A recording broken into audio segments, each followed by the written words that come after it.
The US military has removed the commander of Patuxent Space Base in Greenland after Vice President J.D. Vance's controversial visit.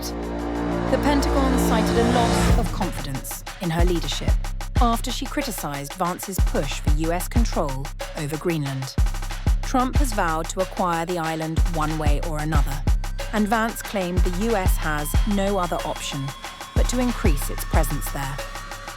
Trump has raised tariffs on Chinese goods to 145%, prompting China to retaliate with 125% tariffs on US imports.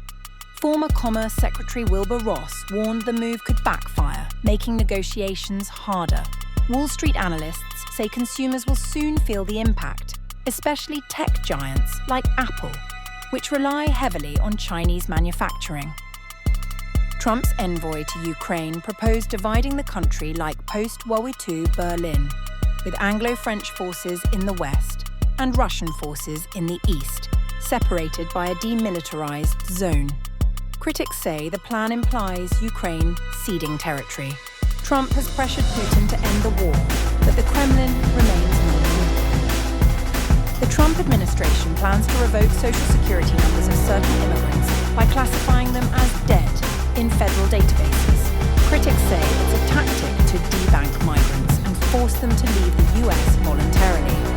Over 6,300 names have already been added to the so-called Death Master list.